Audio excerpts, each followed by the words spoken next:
Welcome to the Business of Family, the podcast where we explore the stories, challenges, and opportunities of family businesses. I'm your host, Tammy Buss, and I'm a family business survivor, and I'm also a family business advisor. In this show, we'll be talking with family business leaders and experts to bring you insights and inspiration so you too can survive your family business journey. Whether you're a founder, a successor, a professional, or just curious about family business, this podcast is for you. So welcome. So today's guest is Yola Ventresca. Did I say that right? Yes. Oh, excellent. Yeah. And Yola is the managing partner at Lerners. And if you're watching this, I'm actually reading this. This is a lot to absorb here. And really, if you want her full breakdown, go to lerners.ca. This woman is absolutely amazing. Oh. But she's a managing partner at Lerners. And it's a law firm here in London, Ontario. And I was very fortunate to meet her through the Women's Presidents Organization. Yeah. Shout out to the Women's Presidents Organization. Yeah, Fantastic. WPO. Mm-hmm. So I asked her to come in because she's engaged in a litigation practice. And not only just one litigation area, it's education, health law, labor and employment. I mean, that's a lot of litigation. You're also the founder and chair of the firm's workplace investigation team. And in this capacity, you're called upon to investigate highly complex and contentious matters arising from conflicts in the workplace, both unionized and non-unionized. Yes. And honestly, she's got so many accolades and business activities and initiatives that our 25 minutes would be spent just reading what you've done and what you've accomplished. That's so kind. Unbelievable. That's so kind. Thank you. So I did notice that in your spare time, you do like to, do some running. You like to spend time with your family. You like to travel and do some spinning and all kinds of things. And I'm thinking, when do you actually have free time? Because when I started to look at all this, having known you a little bit, and I'm like, wow, man, you're just amazing. But also today, I just want to say that today's topic, because there's so much to cover, that I really want to focus on labor and employment practices for family businesses. Absolutely. Regardless of their size. So Yes. Anyway, there's my somewhat of an introduction, was absolutely incredible, all the things you've been involved in. And 20 under 40, which is amazing. Thank you. Honestly. I would not fall into that designation anymore, but I was very happy to have gotten what I did.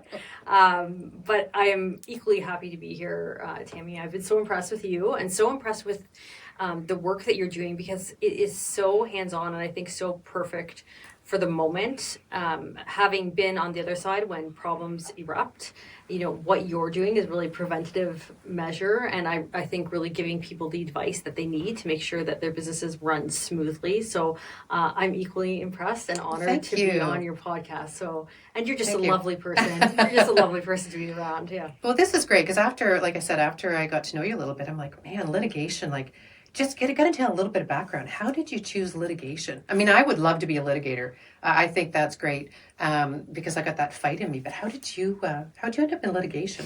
So when I went to law school, I had aspirations of becoming a criminal law lawyer and doing prosecutorial work.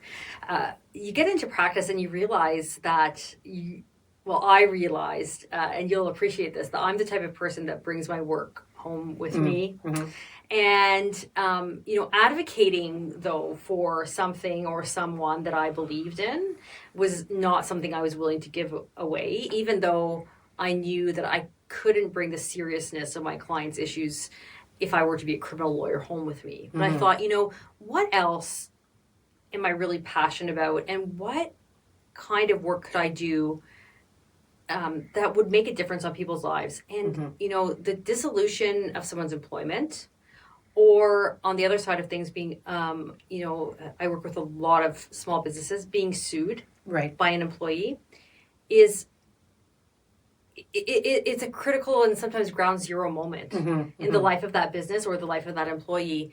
And in that space, I have found a significant amount of passion for helping businesses who really want to do good, who really want to do well by their employees, set them up for success so that they don't have to end up in litigation. And if they do, I want to be the person standing next to them saying, it's going to be okay. This is what we're going to do. We're going to deal with the issue ahead of us, but this is not going to, catapult your business, your business is important and worthy, and we need to get through it. So, I sometimes say that my job is 1/3 litigator, 1/3 therapist, and 1/3 friend. Right. And I found that the combination of those three roles really aligned with my goals, my personality, the way that I see that I can contribute through the law. Right.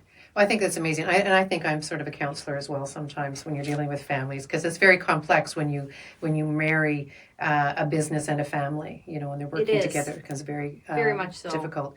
But the reason I wanted to talk to you today was because, as you know, we deal mainly with first and second generation family businesses, and of course the first generation really doesn't even consider themselves a family business yet. So they might not have all the policies and procedures around hiring because you started your business as a one-person show and had some family helping out, maybe doing books or something like that, and then it's grown to this larger company, and generally we don't do anything about policies or procedures until something bad happens. So people think, lawyers are going to cost me a fortune to go talk to them, but like what are some of the tidbits that you could give, or some of the tips to sort of get families to start to think about having the business set up properly, like you say, to set them up for success? Yeah, and I really started getting into the policy development piece after doing a lot of litigation, where I saw that the policies that were needed and could have avoided perhaps some of the issues that came up in the litigation were not there. And I brought in my practice to include working with my clients on developing policies from ground zero. My view, and what I tell all of my clients, is that you shouldn't be thinking about policies when the litigation hits. No, it's too late at that point. It's too late at that point. The horse is out of the barn. The horse is out of the barn, and your lack of a policy at that point can be a significant liability for you. So I'll give you an example. This happens sometimes, I'll say, when we bring, you talk about first generation, but when you said, people start working with us here and there. So perhaps a cousin starts working with us, or an in-law starts working with us. And especially in a family business, if that relationship sours, the family relationship sours, what I've seen often is that leaks into the workplace. I have... and vice versa. And vice versa. Right? And if something goes wrong in the workplace, it can significantly impact the family relationship, which is what makes these businesses so unique in terms of how you approach them. And what I say is, it's okay to hope for the best. Just because you're developing these policies doesn't mean that we want to manifest something going wrong. And I think a lot of people feel that if I put this into place, my family is going to feel that I don't trust them, or that I'm worried that things are going to go wrong. And so what I say is listen, it's okay. We can still hope for the best and prepare for the worst, because you need only read some recent case law out of Ontario to see that there are many businesses, family businesses, that have hoped for the best and it ended up with the worst. So there was a recent decision, actually 3 years now, 2022, where some siblings joined together and took over family business, so second generation. And at one point, 3 of the siblings decided they were going to fire the 4th sibling. And there had not been contracts in place. There had not been a workplace harassment policy in place. And they fired the sibling. The sibling sued and ended up getting 22 months notice, so a month per year of their service, upwards of $150,000 in damages. And, there it is. It happens. No one wants to think it's going to be them. But I often say it's a little bit like a prenup. Yeah, I was going to say, it's just like getting married. Do it when everybody's in a good mood, Everyone's in a good mood, right? Because we don't want things to go wrong. And it also gives people comfort, I think. Many of my clients have said to me, I'm glad we don't have to talk about that anymore. I'm glad we don't have to talk about what the terms of the employment are. It's not this ongoing thing that's lingering over our heads as we do our business. We dealt with it once. maybe we were a little uncomfortable, but now everybody knows the rules of the game, and it doesn't impact our family relationship in the same way that it might have if things were unclear.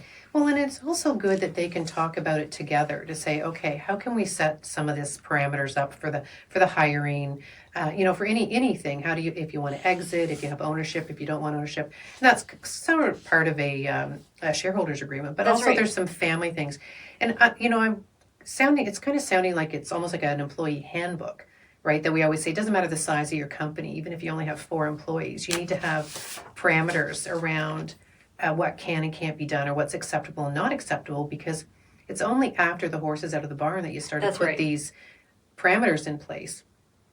And then it's too late for that particular case, which you could end up in litigation or spending a lot more money than you should have. But what would be like the number one thing you would say to a client? This is the very first thing you should look at. If you've got nothing in place now, where would you start?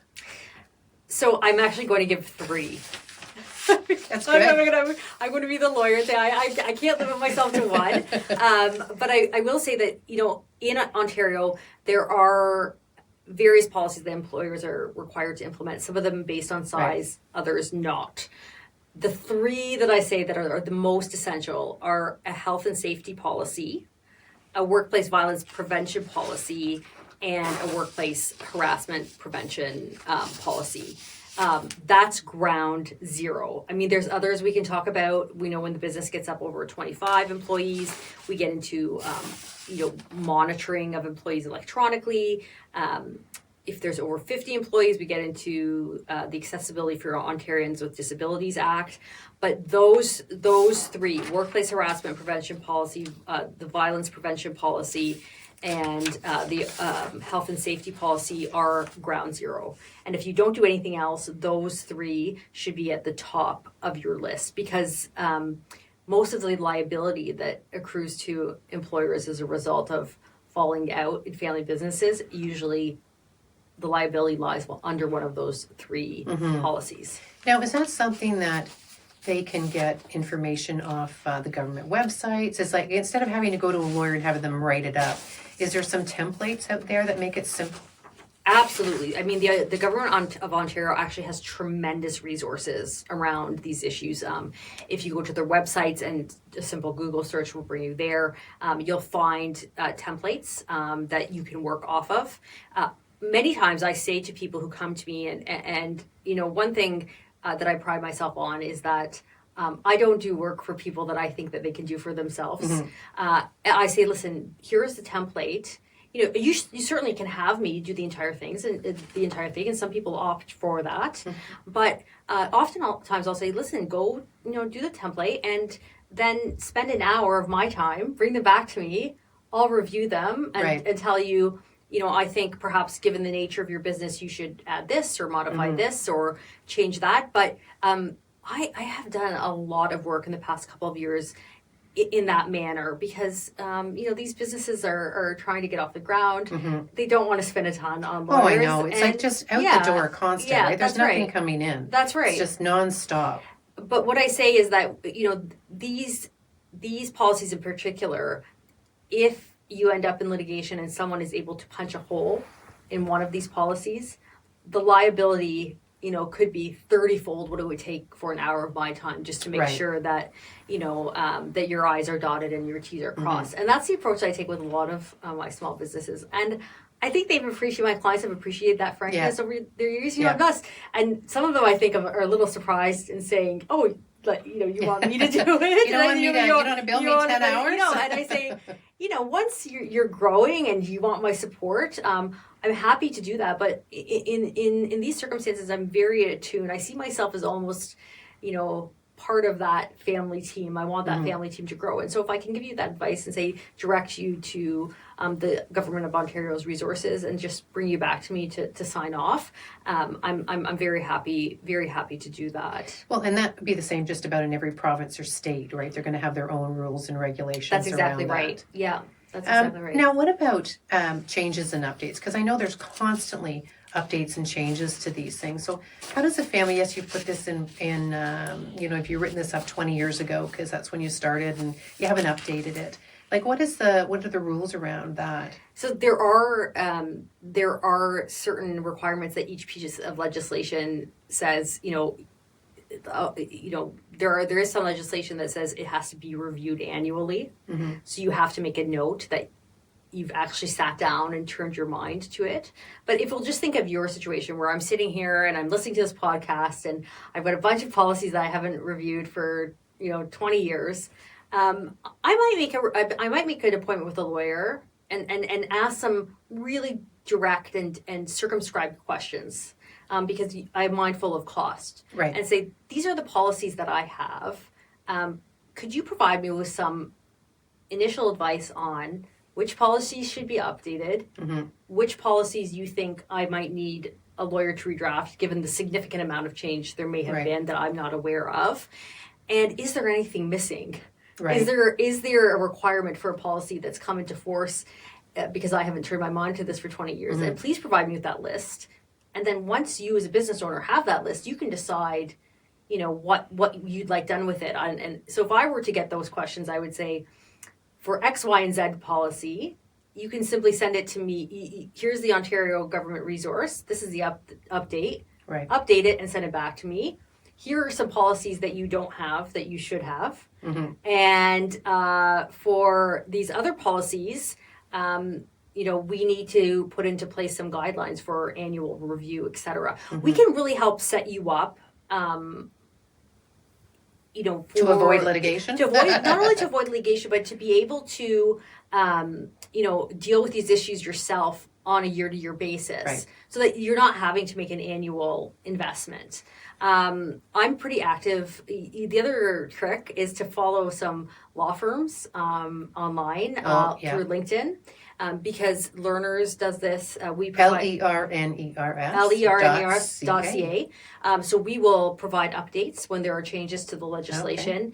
Okay. I forward those updates to my clients when they happen and just say, FYI, this legislation is scheduled to come into force.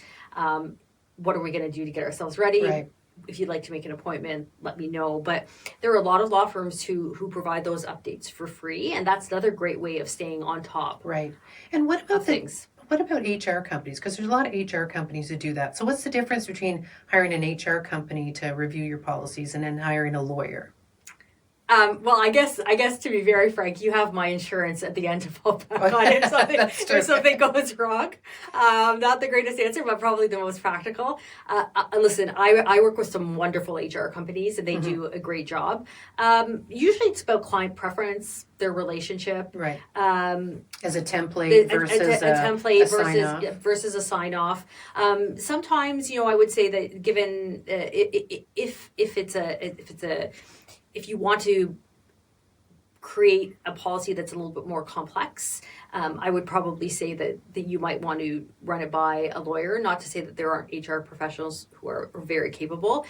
It's just that sometimes there are corporate issues that come into play if we're doing something really different. And I might call on one of my corporate colleagues to assist, and an HR professional might not have that ability to that team approach. And that's really one of the great things about Lerners is, I work very closely with my corporate colleagues. So, when we're setting up companies, I often get pulled in, to help set up the company with respect to their employment policy. So that's one, I think, difference. And it's not just litigation; it's avoiding that litigation is what you want to do, right? That preemptive, absolutely. Instead of reactive, be proactive. Absolutely. And so I'll give you another example about why these policies matter so much. If, for example, an allegation is made of sexual harassment in your family business, and a complaint is made to the Human Rights Tribunal of Ontario, one of the first things the Human Rights Tribunal will do, it's actually in the defense, if I can call it that, when you reply to the allegations, please send us a copy of your workplace harassment policy. They want to see that you have it, and if you don't, there can be consequences, and there usually are consequences for not having it. Now, is that based on a size of a company? Under the OHSA, so the workplace harassment prevention policy would fall under the Occupational Health and Safety Act. It's 6 employees, but I would never ever say don't have one, Don't have whether one. it's 6 or not. But it's a requirement. It's a requirement. If you are 6. Yeah, 6 employees. There has to be, the policy has to be written and posted somewhere where employees know where it is, and it has to be easy accessible to them. Well, because I remember in one of my previous companies that when we got over, I think at the time it was 5, so maybe over 5, which means 6. And at that point, I actually had somebody in my office who was looking after the policies and procedures, because it's something that I did not like to do. I knew they had to be there, but I certainly wasn't the one to write them, no. which is part of the problem, Yeah, right? So you hire somebody who actually likes to do that Yeah, stuff. that's right. And we had all this training. We had a binder. We had stuff all over our refrigerators, Right. and like, listing this and where to call for that. And I thought it was a little bit of overkill, when we were, just 6 people. And then it was explained to me that, oh, Tammy, by the way, if we don't do this, it's a problem if someone comes in and takes a look. So I've been very cognizant of that ever since. And I thought, how do you even know that? Like, I wouldn't have known that because I didn't spend my time doing that. But this person that I hired was in charge of all of this stuff, sort of the HR stuff, and as well as some other items. And she followed it in updates, right? And so she knew that this is what we had to do, which I thought was very good, because I could probably be 10 people and wouldn't have realized that I needed it. So that's sort of the downside, right, of being a smaller company, and or even a smaller company that's grown and you didn't have it and you've never needed it. So why do I bother spending my time or energy pulling that out now? Yeah, it's very, your remarks are so poignant.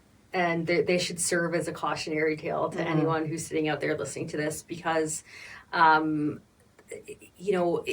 think that so little time is spent, and companies like yours now who are working to inform people, I commend you, because so many people who come into me are in a deer in a headlight situation. Right. I really didn't know. I didn't mean to do the wrong thing. I don't think that's a defense, is it? No, but but it is on a human level. I really legitimate. Feel like I was working hard. I wanted to treat all my employees well. I really just didn't know that these things were required of me. So if we can get the message out that, find yourself a resource that you're comfortable with, whether it's, an HR firm or a law firm, or a conjunction of both, and tell them, this is what I want to spend. This is what I want to do. How can you work with me? I mean, I think that that's the most important message that we can get out there. So what are the we talked about sexual harassment. What are the top sort of topics, or what are that people come to you the most with, that's so common that if you could just yell it from the rooftops, you'd say, stop doing this and do this, or put this in place, and you wouldn't have to, reach out to me, 20% of the times, this is my issue. To be very frank, it oftentimes is the harassment issue, whether it's sexual harassment or allegations of a toxic workplace environment. Bullying, microaggression, and not having that policy, not having that, policy speaking to workplace harassment is really one that I see it as probably the greatest liability to employers. And there's so many variations of that. That's right. Of harassment and what that means. I know that one client that the issue was, ageism. That's really it. And you think, what, they again, in a sales role, and the younger salesperson was telling the clients that the older salesperson was going to be retiring, so don't deal with them. And they weren't actually, but when you hit an age, whether it's your 50s, late 50s or something, people can tell, okay, well, you're not here for the next 50 years. But that became a bit of an issue, because then potential clients or clients that they had for a while wanted to deal with somebody else because they wanted to keep that relationship.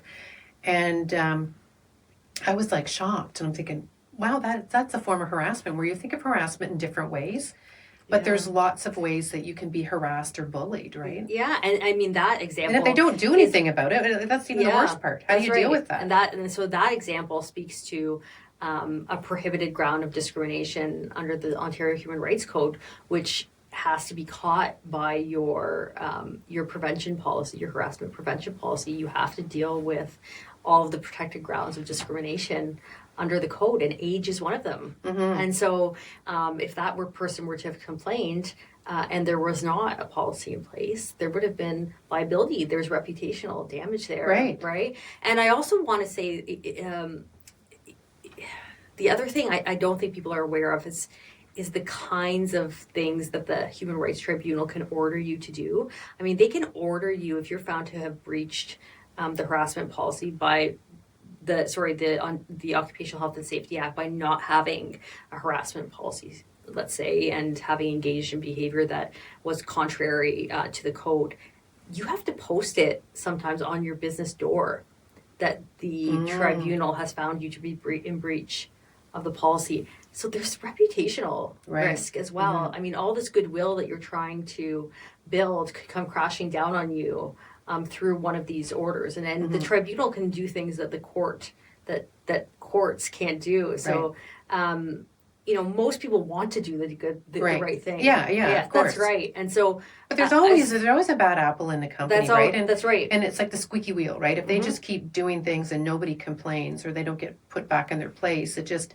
becomes very toxic. Like something like that then turns into toxic.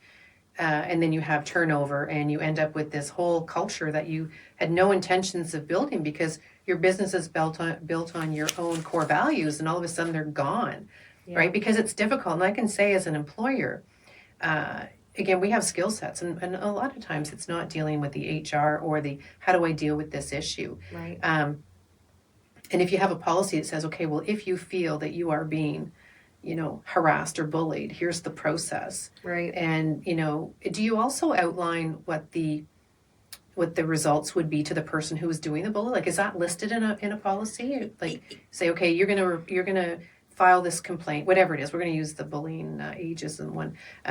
So you've complained that this person has done this, and you've lost all these sales as a result of that. Then does it say, okay, well, we're gonna do an investigation? Because I know you're also investigations. So. Yeah. You find that, and then, okay, what are the end results? Does the person gets reprimanded, fired? Like, do you list that in there? As these are the potential outcomes? Like, so don't be doing this because here's the potential outcome for you. Yeah, so there's you have tweaked me to a couple of really important points. Actually, one of them is that if the Occupational Health and Safety Act does require that there be an investigation. And it can be internal. So if you're big enough and you have someone who does HR, it can be an internal investigation. I usually get brought into really high stakes investigations, usually at the executive level, where we don't think that someone in HR could effectively do the investigation. Some biases or something. Or because the person is so high up in the organization that the person who has complained maybe doesn't feel that they're going to get a fair shake. So I'm brought in as a third party to investigate. And if it's a very serious claim, there's a very infamous case in the case law about a woman who was sexually assaulted for 15 or 20 years in the context of a small business. In that case, I would say to my client, you need to bring in a third-party investigator, someone who's away from this. So the more severe and the more prolonged and the higher up the person being complained about is, the more that I would veer toward a third-party investigator. But they certainly can be done internally. And the policy... And another point I wanted to say, and most employers don't know this, and this is one of those things that I would scream from the rooftops. Sometimes people will come in and say, listen, I knew such X person was a problem, but the other person never complained. The legislation doesn't say that you need a written complaint, or that the person actually has to complain at all. If you are aware, if you know or ought to know, the company itself is required to take action and initiate an investigation, even if the person who is the subject or the target of the behavior won't come forward. So that's another one that's really surprises people. Well, and it's funny you say that. This is going down a rabbit hole, and I'm not sure how much time we have left, but just one thing is, a lot of times, and back in my earlier career, I knew a lot. I worked in association with some large companies, and there was always the person that, like, the top salesperson or somebody who was in management who had really good teams or was the top producer, and there was complaints, but they never did anything about them because they were the top producer. They were the top producer, or they had the top branch, or they had the top, area of, profitability in their company. And they never did anything about it. So they ended up losing a lot of really good quality people. Tammy, you're hitting the nail right on the head. Every comment, I'm just telling you, that's exactly it. That's really the case everywhere, is that this person brings in a lot of money, but this person is also toxic. Yes. Right. And so what do we do in that situation? It's all about the money, the morale, right? And I say, my advice always is, what are the core values of your organization? These are your legal obligations. Yeah. Your legal obligations are to take action against this person. That's very hard to hear. Yeah. Well, we're out of time. I can't believe how fast that went. Yeah. But I got to tell you that, just to finalize that point about having the toxic person, is they eventually do something when they lose like a whole bunch of people around that, and it's too late. Like, not only is the horse out of the barn, but the whole stable is gone, except for the one person, and burned down, and they're going, oh, well, I guess we should have done something about that. So word to the wise, make sure you look at policies and you deal with things accordingly. And if you don't want to deal with them or have the skill set or even want to dip your toe in that, you can hire somebody to help you with that. Yeah, and that's leadership. Absolutely. That is leadership. But people who see, and I've said this to my clients, your employees who are the subject of this harassment will see you taking action. Yes. And are going to say they value me more than they value whatever monetary value they get from this person. Right. And that buys a lot of goodwill. It does. It does. So I do like to end every episode with your top 3 tips to give any family business owner and about this whole area that you work in. Right. 3 top tips you would give. The first one is that I would schedule, I know nobody wants to see a lawyer, I would schedule a 1-hour consult. I do consults for free if a business wants to come and talk to me about, whether we're a match and whether they, what their needs are. And then we decide whether we want to work together. It doesn't cost you anything, and it will let you know whether this is something you need to explore. Right. Give you peace of mind. The second thing that I would tell people is that keep an eye on your size. And you said something poignant earlier too, and I've had those situations arise where people do have policies in place, but then they grow, and they grow exponentially, and they have their eye on the business and not necessarily on the policy piece. But keep an eye and check in every once in a while. I have businesses who don't use me often, but maybe once every 18 months we'll call and schedule a half hour. Yola, has anything happened? So keep your eye on your size as a family business. And the third thing that I want to say is that think of this as a way to preserve your family harmony. Think of this as doing something that sets some guardrails in place so that your family dynamic does not get blurred by the business, because you love each other enough that you've gone into business. Let's preserve that relationship. So good. That's so good. Yeah. Anyway, that's great. Thank you so much for coming in. And again, if you'd like to read your bio, which is an amazing bio, go on the Lerners website, take a look at Yola, and and reach out. Oh my goodness! Thank you so much. I really like, this is kind of a mutual admiration society, because I'm such a fangirl of yours. So and I really love working with you. I really love the work that you're doing to raise up family businesses and also support women as well. So I'm really happy to be here, and thank you so much for having me. It was an honor. Thank you. If you like this episode, subscribe to the Business of Family podcast on your favorite listening platform. You can also find BlueRoots on Facebook, Instagram, and LinkedIn. On the next show, I'll be back with another amazing guest who will inspire you with their family business insights. Until then, take care and keep it in the family. This podcast is for informational purposes only and should not be considered legal, tax, investment, or insurance advice. Before acting on any advice, please contact your personal or company advisors.